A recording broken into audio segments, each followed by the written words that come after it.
salut, bienvenue dans C'est une autre histoire. On se retrouve pour un nouveau Tu vois le tableau, un format où je vous apprends à reconnaître les personnages et les histoires qui sont souvent représentés dans l'art.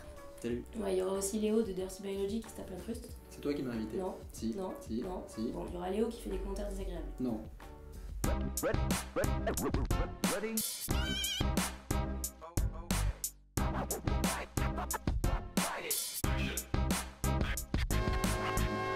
Alors, c'est quoi le tableau aujourd'hui? Alors, c'est un tableau qui a été peint vers 1475 par un peintre italien qui s'appelle Antonio del Pollaiolo et qui représente Héraclès en train de buter l'hydre de Lerne.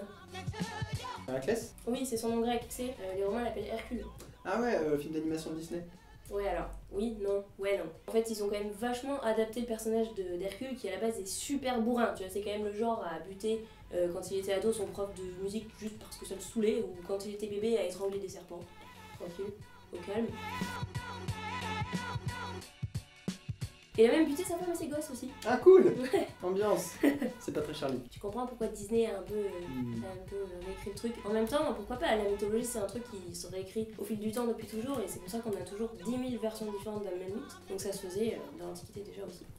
Mais donc, Héraclès, c'est qui en vrai? Alors du coup, Héraclès en fait c'est l'un des nombreux fils illégitimes de Zeus, puisque Zeus va toujours coucher à droite à gauche, et il l'a eu avec la mortelle Alcmène, qui l'a trompé en prenant l'apparence de son mari. Et donc Héra, la femme de Zeus, toujours très jalouse, a décidé d'en faire bien baver à Héraclès pour se venger. Et d'ailleurs, Héraclès il tire son nom d'Héra, puisque ça veut dire gloire d'Héra, Héraclès, parce que c'est à cause d'elle qu'il a vécu 1000 aventures et qu'il est donc devenu un héros. Mais elle a fait quoi, Héra, en fait? Alors, je te refais pas tout le mythe, parce que c'est long, mais dès son enfance, pour commencer par exemple, donc elle a envoyé les fameux serpents dans son berceau qu'Héraclès a tranquillement tué à main nue. Ça va, tranquille le bébé. Et la chose la pire qu'elle lui ait faite, c'est quand même de le rendre fou et de faire en sorte qu'il bute dans sa folie ses enfants et sa femme Mégara, suivant les versions. Ah ouais, c'est vénère. Ouais, pour sa Disney là maintenant. Gros brainstorm chez les scénaristes. Ouais. Qu'est-ce qu'on fait pour le passage où tu toute sa S'engage, famille? lui ordonne de fermer tout ce rameau. Je sais pas, on met une chanson. Et donc, pour acheter son crime, Héraclès s'engage au service du roi Eurysthée, qui lui impose donc 12 travaux qui sont a priori des tâches impossibles à réaliser. Et donc, l'une d'entre elles, c'est d'aller tuer l'hydre de Lerne en Argolide dans le Péloponnèse. Une île. Ouais, alors une hydre, c'est une bestiole mythologique dont la description varie un peu sur les versions comme d'habitude. Et la version que le peintre a choisie pour le tableau, c'est cette espèce de dragon avec plein de têtes et une haleine toxique. Toxique. Comment tu fais une île? Et donc le truc c'est que quand tu coupes les têtes de l'hydre, elles repoussent. Et il y en a une qui est immortelle. Ouais, n'importe quoi.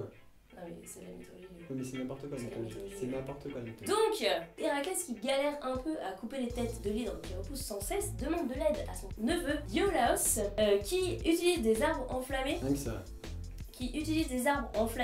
Pour cautériser les moignons de l'hydre et éviter que les têtes ne repoussent. Et pour la tête immortelle, il l'enfouit sous un gros tas de cailloux comme ça, elle est neutralisée. Et là, du coup, on ne voit pas Iolaos sur le truc. Et non, en effet, le peintre a préféré ne représenter qu'Héraclès, peut-être un peu pour souligner sa grandeur et le mettre en avant. D'ailleurs, tu vois qu'elle est complètement démesurée par rapport au paysage et même à l'hydre. Et du coup, pas d'arbre enflammé non plus. Et non, le peintre a décidé de n'utiliser que les attributs caractéristiques d'Héraclès, à savoir la massue, hein, monsieur gros bourrin, et la léontée, qui est donc cette peau de lion qui porte en cape.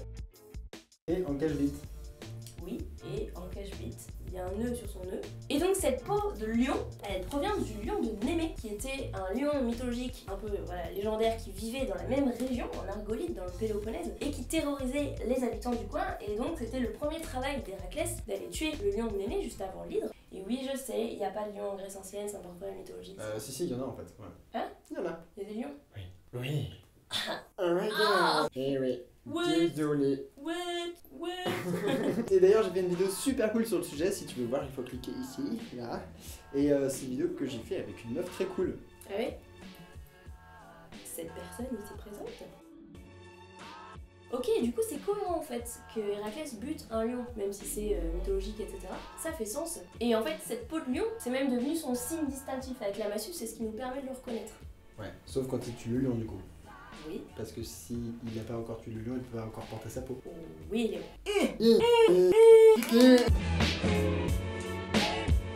Donc maintenant, vous saurez que si vous voyez un type avec une peau de lion et une massue, c'est forcément Héraclès. Et s'il est en train de se battre contre un espèce de serpent avec plein de têtes cheloues, bah c'est qu'il était en train de se battre contre l'hydre de Lerne. Vous pourrez vous répéter en le racontant. Mais il y a aussi plein d'autres épisodes qu'ils mettent en scène. Comme les Australo par exemple. Oui, et plein d'autres trucs encore différents, donc on aura sans doute l'occasion d'en reparler. Et voilà, c'est la fin de la vidéo. Si vous avez aimé, n'hésitez pas à la partager pour faire découvrir le sujet à d'autres personnes. Et si par le plus grand des miracles, vous connaissez pas encore la chaîne de Léo, vous pouvez aller voir. Ça s'appelle Dirty Biology, vous pouvez cliquer là pour avoir le lien, c'est trop cool. Et ça parle de biologie et donc de trucs vivants et crades. Comme les bites. Voilà, c'est énorme, allez voir. Comme les bites. Chut. Comme les bites. Chut. Et moi je vous dis à très vite pour une autre histoire. Parfait. C'est n'importe quoi la mythologie. La comédie française. Dans l'Antiquité, il y avait grave des gens en glace. Ah ouais, Anna. Anna. Si. Non, c'est pas vrai. Non, je te crois pas. C'est faux, tu mens.